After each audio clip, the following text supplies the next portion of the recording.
교권보호위원회의 교사위원 비율 의무화는 교육 현장이란 특수한 상황에서 교사의 보호와 교육 현장의 회복이라는 목적 달성을 위해 반드시 필요한 제도입니다. 저희는 다음 세 가지 논거를 통해 교권보호위원회의 교사 비율을 의무화할 것을 주장합니다. 첫째, 현재 교권보호위원회는 교사 보호의 역할을 제대로 수행하지 못합니다. 이는 교사들만이 느끼는 일상적인 침해 행위를 교권 침해로 인지하고 적극적으로 대응하지 못하고 있는 것입니다. 실제로 충남의 한 지역 교보에는 학생이 모욕적이거나 교육 교실 출입을 위력으로 막는 행위 등에 대해 조치 없음 결정을 내려 많은 교사들의 반발을 샀습니다. 둘째, 교사위원 참여 부족은 교보의 목적 달성에 큰 장애입니다. 2024년 기준 지역 교보의 무려 46%가 교사위원이 0명, 전국을 기준으로 전체 위원 비율 중 교사위원의 비율은 약 7%라는 점에서 교사위원의 참여가 지나치게 부족함을 알 수 있습니다.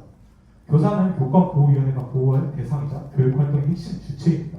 따라서 제도적으로 교사위원들의 참여를 보장하고 교권보호위원회 업무 전반에 교사들의 목소리를 반영하여 침해 행위를 판단하고 교사를 보호하여야 합니다. 셋째, 교사위원회는 교육 현장의 특수한 맥락을 고려하여 교육 현장의 회복을 돕습니다. 교사는 특정 침해 행위가 교사의 인간적인 권리, 교사의 교육과 학생들의 학습권 등에 어떻게 영향을 미치는지에 대한 높은 이해를 가집니다. 따라서 교사위원들은 교보위가 이러한 교육 현장의 특수성을 고려할 수 있게 하여 적절한 대응 조치를 내릴 뿐만 아니라 교육적 관점에서 학생을 선도하여 관계의 회복을 돕고 나아가 교권 침해로 인한 학생들의 학습권 침해 문제를 해결하며 교육 현장의 회복을 가능하게 합니다. 교사위원 비율 의무화를 통해 현재의 교보위의 심각한 교사위원 부족 문제를 해결할 수 있고 특수한 교육 현장 속에서 교사의 보호, 교육 현장의 회복이라는 목적을 달성할 수 있습니다. 이에 교보위의 교사위원 비율 의무화를 강력하게 주장합니다. 네, 반대측 인론 시작해주시면 됩니다. 네, 반대측 인론 시작하겠습니다. 찬성 측이 제시한 주장 둘 깊이 공감합니다. 교권 침해 현장에 가장 잘 아는 교사의 참여를 보장해야 제도의 실효성이 높아지고 교사 대표성이 강화되어야 교보위가 신뢰받을 수 있다는 점 모두 공감합니다. 그러나 비율의 법적 의무화는 현실을 무시한 과도한 입법입니다. 취지에 깊이 공감하지만 방식이 틀렸습니다. 첫째, 비율의 법제화는 현장을 고려하지 않은 비현실적 조치입니다. 현재 학교는 교사 인력의 여유가 거의 없고 대부분의 회의가 근무 시간 중에 열립니다. 결국 꾸준히 참여 가능한 사람은 관리직 교사뿐입니다. 서울시의 경우 교사위원 10명 중 1명만이 현교사이고 경기도 교육청 또한 상당수가 부장교사나 행정업무 담당자입니다. 즉 단순히 교사 비율을 늘린다고 해서 현교사의 참여가 늘어난다? 그것은 아닙니다. 핵심은 숫자가 아니라 구조라는 점 짚고 넘어가겠습니다. 둘째, 제도 설계의 타당성이 부족합니다. 인론에서 제시한 7%, 새로 개편된 지역교권보호위원회가 출범한 지 불과 6개월 뒤에 측정된 단일 시점의 수치입니다. 아직 시계열적 전국 통합 통계 존재하지 않습니다. 이처럼 앞으로의 변동성을 고려하지 않고 데이터로서의 가치가 미비한 초창기 상황을 기준으로 하는 것은 논리적 타당성이 없습니다. 백승하 의원이 발의한 20% 이상 법안 역시 구체적 수치의 근거 또한 제시하지 못했습니다. 왜 20%여야 하는지 15%나 30%는 왜 안 되는지에 대한 과학적 설명이 없습니다. 마지막으로 근무시간 조정과 대체인력 확보 등 참여 여건 개선이 핵심입니다. 진정한 교육활동 보호는 법적 비율이 아니라 구조적 여건 개선에서 출발해야 합니다. 근무시간 조정, 행정 지원, 대체인력 확보를 통해 교사가 자율적으로 참여할 수 있는 환경을 만든다면 교사위원회 이상적 참여 비율은 각 지역별 특수성까지 고려되어 반영될 것입니다. 이상입니다. 그럼 지금부터 자유토론 시간 총량을 진행하도록 하겠습니다. 반대팀 먼저 시작해주시면 됩니다. 네, 반대측 바로 시작하겠습니다. 네, 찬성측에서 인론에서 이제 결국 역할 수행에 대한 능력을 제고해야 한다. 일상 교권 침해에 대한 침해 결과 여부가 중요하다. 그리고 교보의 목적을 달성해야 한다. 그리고 교사의 현장 정신을 반영해야 한다라는 것으로 비율의 법적 의무화의 찬성 근거를 들어주셨습니다. 이것에 대해서 가볍게 발로 시작하겠습니다. 네, 우선적으로 저희는 인론에서 말씀드렸다시피 찬성측에서 말씀하신 목적이 깊이 공감합니다. 근데 그 목적을 달성하기 위해서 무엇이 중요한 문제인식을 가져보았을 때 이것은 단순 교사 비율을 접근할 문제가 아니라 평교사가 실질적으로 교보위 위원회의 회의에 참석할 수 있도록 그 현장을 개선하면 되는 문제입니다. 네, 실질적으로 교권보호위원회의 의결 비율과 정족수에 관한 규정을 보시면 개인은 재정위원회 과반수가 출석을 해야 되고 의견 같은 경우는 출석위원회 과반수의 찬성으로 이루어집니다. 그리고 그 회의 동안 찬성의 과반이 이루어져야 합니다. 그런데 대부분의 회의가 말씀드렸다시피 평일 오후에 열립니다. 그러니까 교사위원들, 그러니까 최 선생님께서 말씀하시는 것처럼 평교사가 참여하기에는 수업 시간과 겹친다는 문제점이 있는 겁니다. 이런 문제점을 해결했을 때 기본적으로 달성 가능하다는 점 말씀드리고요. 구체적으로 법적으로 비율을 의무화해 주신다고 하셨습니다. 그렇다면 저희는 궁금한 점이 과연 어떤 비율로 의무화를 해야 되는지에 대한 질문도 드리겠습니다.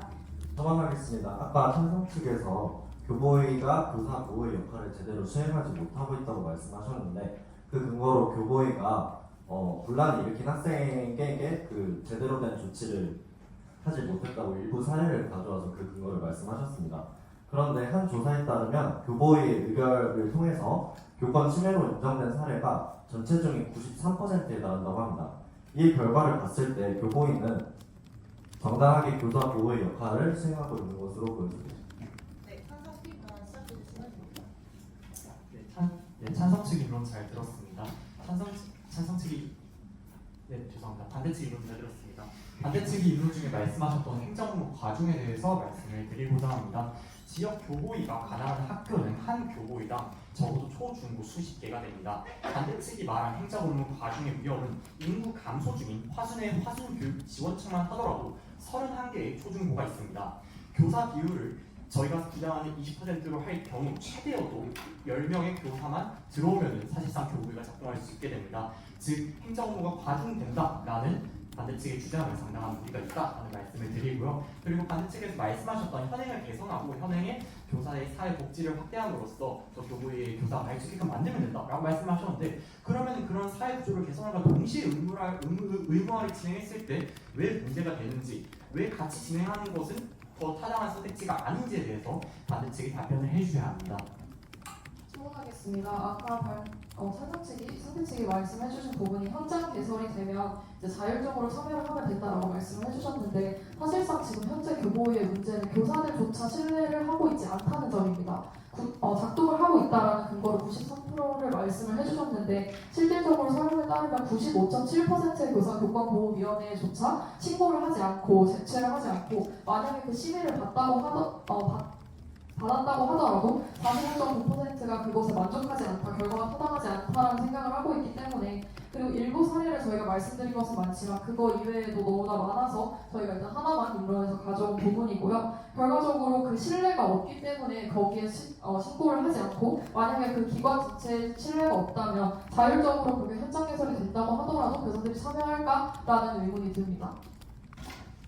추가적으로 발언하겠습니다. 과연 지금의 현재 교권 상황이 저희가 교권이 자동적으로 교사들이 참여할 수 있게끔 만들어질 수 있는 그런 여유로운 상황인지에 대해서도 반대측이 답변을 부탁드립니다. 이상입니다. 그럼 시작해 주시면 됩니다. 네, 시작하겠습니다. 교보위 지금 저희 토론 요즘 교보위가 최근에 개정된 교육 법령을 기준이 아니라 교보위에 대해서 얘기하고 있는 것입니다. 교보위는 의결하는 기관이 아니라 심의하는 기관이라는 점, 그러니까 그것을 인지하고 말씀해 주시면 될 것 같고요.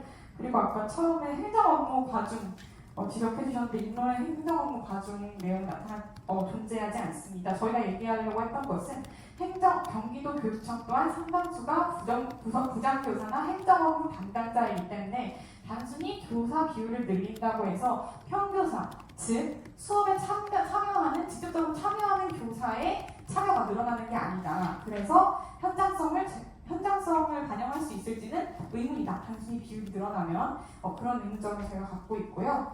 그리고 저희가 또 말씀드리고 싶은 부분이 비율을 법제화하면 왜 안 되느냐, 둘이 같이 운영하면 되는 거 아니냐, 여건을 개선하면서 비율도 법제화하면 되는 것이 아니냐라고 말씀을 하셨는데요. 이게 사실 지역별 교보의 교사위원 비율의 차이가 되게 큽니다. 근데 그 원인이 다양할 수도 있고 하나일 수도 있어요. 왜냐하면 지금 현재 그 교보위에 왜 사람들이 많이 없는가, 교사들이 많이 없는가에 대한 구체적인 국내 학술적인 자료도 없고 데이터도 없습니다. 따라서 각각의 원인이 지금 해결 불가능한 지역적 여건인지 개선 가능한 건지도 모르고 그냥 비율을 정해버리고 그걸 법제화한다? 이 논리가 사실 저희 측에서는 이해하고 납득하기가 힘든 부분인 것이죠. 그런 부분에서 앞서 저희가 이제 여쭤봤듯 과연 비율을 법적으로 의무화한다면 어떤 비율로 법적을 의무화해야 하고 그 비율이 어떤 점에서 이상적인 교사 비율이 될 수 있는지에 대해서도 답변 부탁드립니다. 네, 이상입니다. 그래서 저희가 마지막 묻고 싶은 것은 왜 지역별로 교사 위원분이 10명인 곳도 있는지 원인을 좀 묻고 싶습니다. 찬성 측 발언 시작하겠습니다. 네, 반대 측에서는 이것이 자꾸 최근에 만들어진 지역 교보이 만들어진 지 6개월밖에 안 됐다. 정확한 데이터를 확보할 수 없다라고 말씀을 하시는데 이것에 대해서는 어느 정도 이견이 있습니다. 사실 교보이 같은 경우에 2013년 학교 교보이 설치 조례로 이미 설치된 지 거의 12년이 지난 교보이란 단체라는 점을 한번 강조하고 싶습니다. 교보이 설립 이후 역시 저하된 교보의 사기를 높이고 교권 보호를 통해 일반 학생의 학습권을 보장하겠다라는 목적으로 현재 교보이가 설치된 지 12년이 지났지만 그럼에도 교사 비율이 충분할 만큼 늘어나지 않았다. 애초에 모든 교원단체에서 교권 비율을 높여야 한다. 그러한 경위를 찬성한다라고 발언을 하고 있습니다. 네, 처음 하겠습니다. 아까 어떤 비율로 의무화를 해야 되냐라고 질문을 주셨는데 사실 저희는 의무화를 논하고 있는 거여서 저희는 구체적인 비율은 그때 가서 결정을 해도 되는 부분이고 사실 오늘은 교권 비율을 의무화해야 된다라는 발언에 대해서 일단 찬성을 하고 조금 그 비율이 몇 %여야 되냐라는 걸 이 자리에서 논하기 좀 소모적인 논쟁이 아닌가라는 생각이 들고요. 사실 학술적인 의견이 없다라고 말씀을 해주셨는데 사실 이거를 학술적으로 연구를 하기에는 주관적인 입장이 너무 많이 들어갈 수 있다라고 생각이 들고요. 교사의 입장, 개인의 교사의 입장이다라는 발언이 나올 수도 있고 실제로 이것이 위원회에서 나오는 발언들과 유사합니다. 그 정도 가지고 그러냐, 교사가 너무 예민한 거 아니냐, 교사로서 좀 감당할 수 있는 부분 아니냐라고 위원회에서 신고를 하고 심의를 받는 절차에서 그 교사들이 받는 얘기입니다. 또한 그 최근이라고 말씀을 해주셨는데 오히려 초기이기 때문에 이거를 지금 바로 잡아야 된다는 말씀 드리고 싶습니다. 이 기구가 잘못된 방향으로 아니면 이제 더 나은 방향으로 나아갈 수 있는 해결책이 있는데 그것을 알아보고도 내버려 두는 것이 상관을 하는 행위가 아닌가라는 생각도 들고요. 하겠습니다. 모든 조직이 실효성 있게 작동하기 위해서는 목적 적합하게 작동을 해야 합니다. 그렇다면 반대 측에서는 지금 현재의 교보위가 목적 적합하게 작동하고 있는지에 대해서 발언 부탁드립니다. 네. 일단 목적성에 대해서 질문을 드려서 이제 답변을 하겠습니다. 그래서 저희는 교보위라는 이제 교권보호위원회가 이제 보다 교사의 이제 교육활동 침해 행위에 대해서 좀 더 적극적으로 대응할 필요가 있다는 찬성 측의 의견을 적극 공감합니다. 근데 저희가 말씀드리는 것은 그런 문제의 원인이 무엇인가라고 찾아보았을 때 오히려 평교사들이 위원회로서 참여를 못하기 때문에 생기는 문제라는 점을 말씀드리는 겁니다. 실제로 이제 전북교육청에서 민원이 들어왔습니다. 네, 게시판에서 수업 시간 종이가 개최되어서 교사위원회 참여가 사실상 배제된다라는 문제 제기를 하였고 이에 대한 개선안으로 근무 시간의 회의 참석을 공식적으로 인정하는 제도적 장치를 도입해야 한다는 요구가 있었습니다. 실제로 저희가 그래서 과연 전북시도교육청에서는 이 근무 시간의 평교사의 위원회 참석을 인정하고 있는가에 대해서 찾아보았을 때 근무 이탈 행위로 이어질 수 있다. 가능하다는 규정을 전혀 찾아볼 수 없습니다. 그렇단 점에서 찬성 측이 말씀하시는 교사 비율을 확정하기 위해서는 더더욱 평교사가 참여할 수 있도록 그 길을 열어주는 게 중요하다는 말씀이 의견이고요. 더불어서 왜 비율을 확정해서 안 되는가라는 질문에는 법적으로 비율을 의무화한다는 것 자체는 법적으로 그 비율을 달성하지 못했을 때 권고 조치 그리고 그 권고가 이루어지지 않는다면 이제 이에 대한 책임을 져야 된다는 말입니다. 하지만 그러한 점에서 이제 의무화는 좀 더 조심스럽게 접근할 문제라는 점 강조드리겠습니다.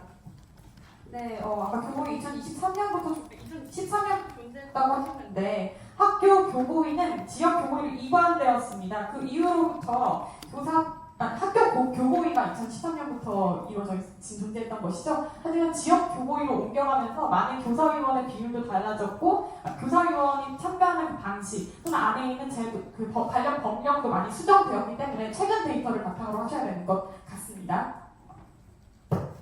발언하겠습니다. 그렇다면 지역 교보위와 학교 교보위가 도대체 어떤 부분에서 그렇게까지 실질적으로 달라졌는지에 대해서 대답을 해주셔야 할 것 같고요. 그리고 지금 반대쪽에서는 자꾸 학교 현장의 심각성에 대해서 너무 가볍게 생각하시는 게 아닌가라는 말씀을 드립니다. 현재 교직 상황 그리고 교사와 교보에 대해서 말씀드리겠습니다. 현재의 교직 근무 환경은 과거에 비해 많이 악화되었습니다. 교직에 대해 긍정적으로 가지고 있는 교원의 비율은 현재 3할 미만이고요. 후에 교직을 선택한 것에 대해 후회하고 있다라는 비율 역시 72.5%로 과거에 비해 정말 많이 늘었습니다. 이런 상황에서 교원의 사회적 질을 향상시키고 그런 질을 확대하겠다라는 것만으로 저희가 얼마나 기다릴 수 있을지, 얼마나 많은 교원이 저희 교직 현장에서 나가는 것을 얼마나 방어할 수 있을지에 대해서 너무 반대측에서 이상적으로 바라보고 계신 게 아닌가라는 말씀드립니다.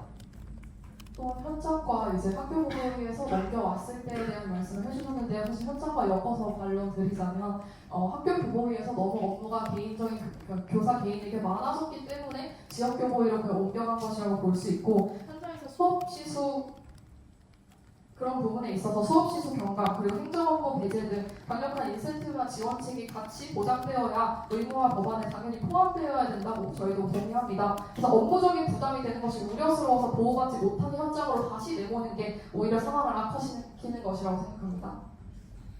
네, 정언하겠습니다. 앞서 반대 측에서는 93%가 그 지역 교보에서 93% 이상이 교육활동 침해 조치로 인정됨을 근거로 현재 지역 교보위가 굉장히 잘 돌아가고 있다고 말씀해 주셨습니다. 하지만 교육활동 침해 인정과 그의 조치는 다릅니다. 실질적으로 제가 앞서 입론에서도 말했던 것처럼 굉장히 큰 모욕과 모욕적 발언 혹은 서로 안 좋은 걸 보고 싶지 않으면 신고를 철회하라는 발언이 있었음에도 반성 정도를 높은 관계 회복 정도를 발언 시간 초과되어 여기까지 듣도록 하겠습니다. 네, 시작하겠습니다. 네, 학교 교보위랑 지역 교보위가 무엇이 다른가? 교보위 관련 위원들을 뽑는 관련 위원들을 뽑는 그 대상이 다르겠죠. 학교 교보위는 학교에서 위원들을 뽑고 지역 교보위는 지역 전체에서 뽑는다. 이렇게 참가했고요. 다음 원인을 제가 아까 묻고 싶다고 말씀을 드렸잖아요. 왜 특정 지역에서는 교사위원의 수가 적게 나오는가라는 원인을 규명을 하셔야 이게 비율을 법제화해야 된다라는 결론이 나오거든요. 지금 찬성 측에서 말씀해 주시는 거는 비율을 법제화를 안 해서 비율을 법제화해야 돼라고 말씀하시는 것처럼 들립니다. 원인이 도대체 무엇인지. 근데 만약에 원인이 현교사가 오전이나 오후 수업 시간 도중에 위원회에 참가하지 못해서 참여를 못한다는 것이면 저희처럼 여건을 개선하면 당연히 교사들의 참여 비율이 높아지겠죠. 하지만 계속해서 비율을 법제화해야 한다고 하셨으니 그러면 도대체 왜 어떤 지역에서는 교사위원이 0명인가 혹은 비율이 적은가에 대한 원인을 말씀을 해주셔야 될 것 같습니다. 원인에 대해서 한 번 더 묻습니다. 네, 첨언하겠습니다. 아까 찬성 측에서 2013년에 설립된 학교 교보위 문제 때문에 교사가 업무가 부담돼서 교보위 회의에 참여하지 못하고 이 때문에 2023년에 설립된 지역 교보위 통합을 통해서 비율 법제 의무화를 통해 이제 회의에 참여할 수 있다고 그런 취지로 말씀하셨는데요. 오히려 이 비율 법제 의무화를 통해 무조건 이 비율을 채워야 되는 문제성 때문에 교사가 무조건적으로 투입되는 상황으로 오히려 업무가 과중될 수 있는 상황이 생길 수 있는 것입니다. 이렇게 되면 더 현장 개선이 안 되고 업무 과정이 더 심해질 수 있다고 생각합니다. 네, 더불어 저희 측이 교권 침해 현황에 대해서 과소평가하지 않다는 점 말씀드리겠습니다. 이상입니다. 찬성 측 발언 시작하겠습니다. 먼저 여러분들께 말씀드리고 싶은 부분이 있습니다. 학교 교보의 경우는 모든 초중고에 반드시 설치해야 하는 기관입니다. 그렇기 때문에 학교 교보가 있었을 시절에는 16,000개의 학교 교보가 있었습니다. 그렇지만 현재 지역 교보의 상태에서는 160개 가량의 교보위만 존재하고 있습니다. 즉 과거에 비해 1%의 교보위만 운영되고 있다는 것이죠. 그렇기 때문에 반측이 주장하고 있는 교사 인원이 정말로 부족하다라는 게 과연 얼마나 현실성이 있을지에 대해 개인적으로 의문이 들고요. 그리고 왜 교사 비율을 의무화해야 하는지에 대해서 말씀을 드리겠습니다. 이것은 법률 해석의 현실적인 한계를 보완하기 위해 저희가 의무화를 해야 한다고 주장을 하는 것입니다. 교권 해석에 있어서 근본적인 문제가 있습니다. 현재 우리나라에서 교권의 개념은 명확하게 정의되어 있지 않습니다. 즉 논의의 대상을 분명히 하지 않으면 교권 보장의 범위가 모호해진다는 것입니다. 헌법에는 교권이 명시되어 있지 않고요. 법률, 각 시도교육청, 교육지원청 모든 교권 정의가 다릅니다. 그러한 상황에서 개념을 명확하게 하더라도 학교폭력의 사례에서 보듯이 해석의 문제가 지속적으로 발생할 수밖에 없는 근본적 한계가 있는 사항이라는 점을 저희는 다시 한번 강조하고 싶습니다. 즉 법의 정의는 형식적이지만 실제 사건은 복합적이고 교권이 형식적인 기준마저도 통일되어 있지 않은 현 상황에서 교권 보호의 실질적 판단은 교권보호위원회 해석이 중요할 수밖에 없습니다. 즉 저희는 이러한 이유에서 교권 해석의 실효성을 확보하기 위한 제도적 장치로서 의무화가 반드시 필요하다는 점, 현장 언어의 통역자로서 교원 비율의 의무화가 반드시 필요하다는 점을 여러분께 강조드리고 싶습니다. 또한 빠르게 원인이 다른 이유에 대해서 말씀을 드리자면 결국 신고에도 바뀌는 게 없다라는 이유 때문에 저희가 교원 비율을 의무화해야 된다고 하는 것이고요. 결국에 그 위원회가 내리는 판단에 있어서 교사의 전문성이 반영되어야 된다는 발언 드리고 싶습니다. 그래서 교육활동이 침해되었는지, 그리고 교육활동을 어디까지 정의를 할 것인지, 그리고 그 학생이 다시 학교로 돌아갔을 때 어떻게 적응을 할 수 있을지 교화의 부분에 있어서 전문성이 꼭 필요하다는 말씀 드리고 싶습니다. 반대측 발언 시작하겠습니다.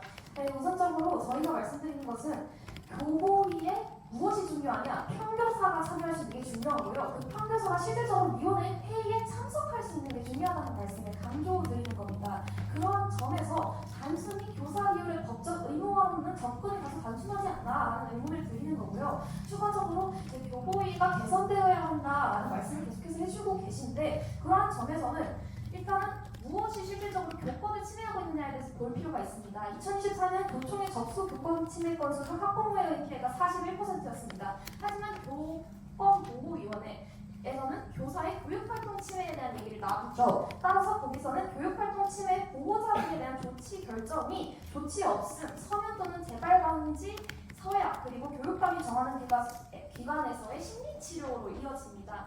즉, 교보위에서의 심사 결과라기보다는 교보위의 심사 구조 자체에서 교사들이 한계를 느끼는 것이 더 근본적인 문제다. 그렇기 때문에 교보위에 교사가 심사를 회부하지 않는다라는 점을 말씀드리는 거고요. 그러한 점에 대해서 교보위의 기능을 개선하는 방향성은 충분히 존재합니다. 강경수 의원이 대표 발의한 교원지휘법 일부 개정 공개란을 보시면 교육활동 침해 행위나 실효적 제재가 가능하도록 함으로써 교원이 보다 안전하고 공중받을 수 있도록 한다고 했습니다. 현재 교보위에서 인정하고 있는 교육활동 침해 사안은요, 불확실하다고 해주셨지만 명확히 존재하고 있습니다. 우선은 공부방해죄, 그리고 무고죄, 상해죄, 폭행죄, 협박죄, 명예죄, 손괴죄, 성폭력범죄, 그리고 불법 정보 유통 등 다양한 형법적 결과의 적용 여부에 따라서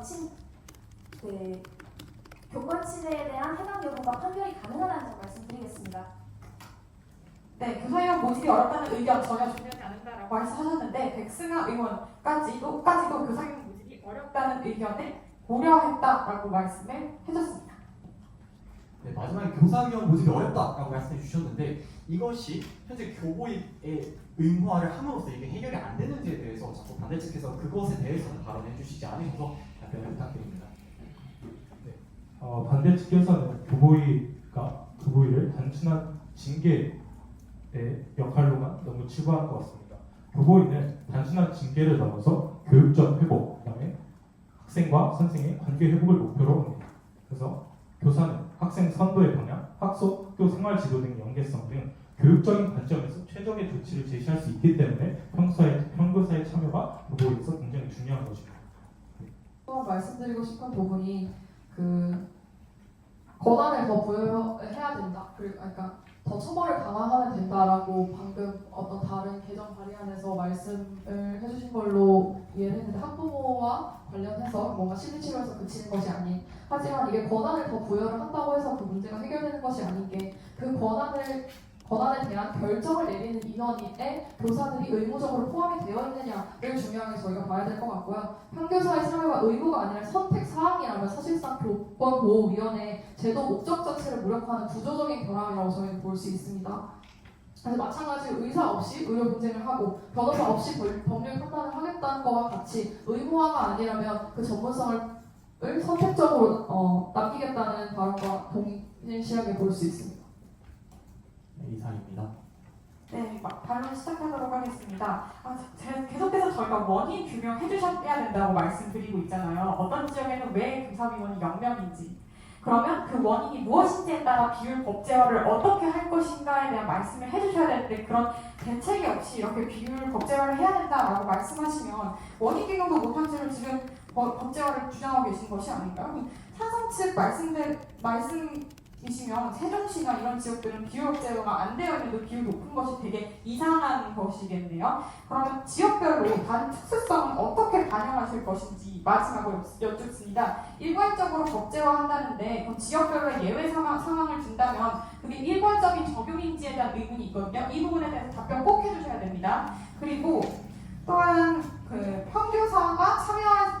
비율을 법제화하면 평교사가 참여할 수 있다라고 하시는 부분에서 저희는 이 평교사가 참여할 수 있도록 비율 법제화하는 것이 아니라 지역별로 여건들을 개선해주면 지역별로 이상적인 비율이 분명히 확보될 것이고 이는 법제화할 필요성이 무용지물한 것이 아닌가라는 저희 의견을 갖고 있다는 점 말씀드립니다. 네, 첨언하겠습니다. 일단 이 교보의 교사 비율 의무화를 교원단체에서 주로 주장하고 추진하고 있는데요. 이 주장하는 교원단체조차 기본적 입장이 내부에서 서로 통일되지 않은 모습을 보여주고 있습니다. 장승혁 교총 대변인은 법 개정과 더불어 교보위원회 포함된 교사들이 실제 회의에 참여할 수 있도록 여건을 조성해야 함을 피력하면서 강조 교총회장은 동시에 개정과 함께 무엇보다 교사가 교보위에 참여할 수 있는 여건과 환경을 만드는 것이 더 중요하다고 했습니다. 이는 교총은 여건과 환경이 더 중요하다고 말하면서도 정작 우선순위는 법제화에 환영하는 것이 어떻게 더 환경 개선이 중요하다면서 이제 개선 없이 비율 법제화를 주장할 수 있는지 의문이 듭니다. 네, 이상입니다. 네, 넘어가겠습니다. 어떻게 그 인원을 확충할 수 있을지에 대해서 말씀을 해달라고 하셔가지고 사실상 아까도 말씀을 사실 드렸지만 소수의 예외적인 어려움을 감안해야 될 만큼 이 사안이 저희는 중요하다고 말씀을 드리고 있는 거고요. 만약에 어떻게 그 교사 인원을 확충할 것이냐, 예를 들어서 제가 생각을 해왔던 게 1급 정교사 자격증 퇴직한 지 3년이 지나지 않고 경력 10년이 되지 않는 교사에 준하는 그런 교육 인력이 부족한 농어체를 위해서 따로 조항을 만들면 되는 부분이라고 생각합니다. 첨언하겠습니다. 반대측 역시 교사 비율을 교보에서 높여야 한다에 동의하는 것으로 보입니다. 맞습니다. 지역마다 특수성이 있습니다. 현재 세종시는 46%의 교원 비율을 가지고 있고 반대로 전남은 9%의 교원 비율을 가지고 있습니다. 그렇기 때문에 의무화를 해야 한다는 것입니다. 지역마다 특수성이 있기 때문에 그렇지만 반드시 교사 비율을 교보에서 늘려야 하기 때문에 의무화를 해야 한다는 것입니다. 우리가 학교 교보에서 지역 교보위로 바꾼 이유 역시 이러한 학교 교보위 모든 16,000개 곳에 교원 비율을 높일 수 없기 때문에 현실화하기 위해서 지역 교보위로 바꾼 것이다 라는 점을 말씀드리고 싶습니다. 다시 처음으로 돌아가 왜 학교 교보위를 만들었는지에 대해 발언하겠습니다. 학교 교보위를 만든 목적은 두 가지였습니다. 첫 번째는 저하된 교원의 사기를 높이고 두 번째는 교권보호를 통하여 일반 학생의 학습권을 보장하기 위함입니다. 각각 목적에 적합한지 살펴보겠습니다. 저하된 교원 사기이면 현재 교원단체에서는 교보위의 교사 참여 확대법을 발의한 것에 매우 환영했습니다. 즉 교보위에 실망한 교사들이 교보위에 제일 원하는 것은 교원 비율을 의무화하는 것입니다. 즉 그들을 교보위에 다시 불러올 수 있는 전환점이 될 수 있을 것입니다. 두 번째, 교권 보호를 통해 일반 학생의 학습권을 보장하기 위한 교보위의 두 번째 목적입니다. 가해 학생에 대한 교육 공동체 내에서의 지도 및 훈계 기능이 있는 이 교보위는 교육 현장의 회복 탄력성을 높여줄 수 있는 정말로 진정한 대책이 될 수 있습니다. 그러한 부분에서 교육 현장임을 고려했을 때 교육 3주체 중 현장에 제일 가까운 교사 비율을 의무화시켜야 교보의 목적성에 제일 부합할 수 있다라고 발언하고 마치겠습니다. 이상입니다. 네, 그럼 반대측부터 변론 시작해주시면 됩니다. 준비되시면 타이머 눌러주세요. 네, 반대측 변론 시작하겠습니다. 먼저 찬성 측은 대전시 교보위 등과 같이 교보위의 교사위원회 연명이라는 것에 대한 원인 분석을 해주시지 못하셨습니다. 이러한 원인 분석 없이는 법제화를 추진한 것이 많은 위험성이 존재합니다. 교권보호위원회의 교사 참여 비율을 법적 의무화하는 것은 실효성이 없을 뿐더러 법으로 규정지을 그 어떤 타당성, 설득력이 존재하지 않는 헛것뿐임을 토론을 통해 저희가 입증했습니다. 실효성이 없는 첫 번째 근거로 교보위 교사 참여 비율을 법률로서 규정짓는 것이 교권보호의 증대와 상관관계를 띠지 않는 점을 짚을 수 있습니다. 통계에 따르면 전국 교보위 의결 과정에서 교권 침해로 인정받은 사례가 93%에 달할 정도로 안건에 있어 교권 보호적인 결과는 낮은 교사위원 비율과 관계없이 현저히 높습니다. 찬성 측의 교보위 교사위원 비율이 낮은 것이 교권 보호가 제대로 되지 않는 이유라고 전제하시는데 이 둘의 상관관계를 찾아볼 수 없음을 다시 말씀드립니다. 두 번째로 법적 비율 산정하는 것에 대한 타당성에 의문이 존재합니다. 전교조나 교총 등에서 주장하는 비율은 전문가의 실증적 연구 자료를 통한 것이 아닙니다. 토론을 통해 저희 측은 계속해서 찬성 측이 구체적으로 교사 비율 선정과 그 효과의 연관성을 질문했으나 명확한 답변을 얻지 못했습니다. 결국 교육계는 교사위원 비율 설정에 관한 객관적 자료가 없으며 이러한 부실한 근거로 교사 참여 비율을 강제하는 것은 정해진 비율을 충족하지 못한 지역이 발생하는 사례 등 현장의 어려움을 고려하지 못한 것입니다. 이 때문에 교권 보호를 위해서는 법적 의무화보다 현장의 한계를 극복하는 것이 핵심이라는 점을 재차 말씀드립니다. 주로 평교사의 근무 시간에 이루어지는 교보의 특성상 단순 비율 법적 의무화로는 평교사의 교보의 참여를 보장할 수 없습니다. 근무 시간 내 교보의 참석 허용 여부와 위험 위촉의 투명성이 지자체별로 다르고 교사의 현실적 한계를 제도화로서 보완하는 것이 우선일 것입니다. 이상입니다. 찬성 측 변론 시작해 주시면 됩니다. 찬성 측 결론 시작하겠습니다. 이번 토론의 쟁점은 교보위의 교사 비율을 법적으로 의무화하는 것이 과연 실효성, 공정성을 높이는가, 그리고 현행 제도의 한계를 보완할 수 있는가에 대한 토론이었습니다. 그래서 반대측은 먼저 원인을 규명을 해줘야 되고 영명인 이유 그리고 지역별로 이상적으로 이것을 자율적으로 맡겨야 된다고 주장을 하셨지만 저희는 이러한 우려 자체 이런 제도의 본질을 오해한 결과라고 말씀드리고 싶습니다. 교보의 목적은 교사를 보호하기 위함도 있지만 교사의 교육 활동을 보호함으로써 학생의 학습권을 지키고 공교육의 질을 높이는 것이 있습니다. 교보위가 교사를 위한 조직이 아니라는 불신 때문에 93%를 언급해 주셨지만 결과적으로 신고되지 않는 비율이 상당수고요. 교보위가 오히려 교사의 비율을 명시적으로 보장하지 않아서 지자체마다 다른 그 이유 때문에 공정성 결여와 신뢰의 붕괴를 초래하고 있다고 말씀드리고 싶습니다. 또한 그런 여건을 만들어줘야 된다. 현장을 개선하고 자율적으로 평교사들이 의무적으로 이 제도에 포함되어지면 업무 부담이 가중된다라고 주장을 해주셨는데 의무화를 하면서까지 이게 중요한 사안인 이유에 대해서 교권 침해는 단순한 법적 문제, 행정 절차가 아님을 그리고 교육 활동의 정당성과 교육 회복 탄력성을 판단해야 되는 전문적인 사안입니다. 학생은 다시 교실로 돌아가야 되기 때문에 그리고 그 교사는 그 학생을 다시 가르쳐야 되기 때문에 따라서 처벌이 아니라 교육적인 관계를 회복시키는 기구로서 맥락과 현실에 가장 가까이에 있는 교사의 전문성을 강조하신 게 아닌가 싶습니다. 2015년 교육과정에서 내세웠던 교육 가족의 키워드를 연결시키고 싶습니다. 교육은 학생, 학부모, 교사가 같이 협력해서 성장을 이루어내는 공동체라는 키워드의 진정한 실현을 위한 방안임을 강조드립니다. 이에서 교사가 반드시 포함이 되어야 되고요. 이는 현재의 한계를 넘어서 미래의 교권보호 체계를 더욱더 확고히 발전시킬 수 있는 필수적인 발판이 될 것입니다. 이상입니다. 네, 그럼 이렇게 1부 토론 마무리하도록 하겠습니다.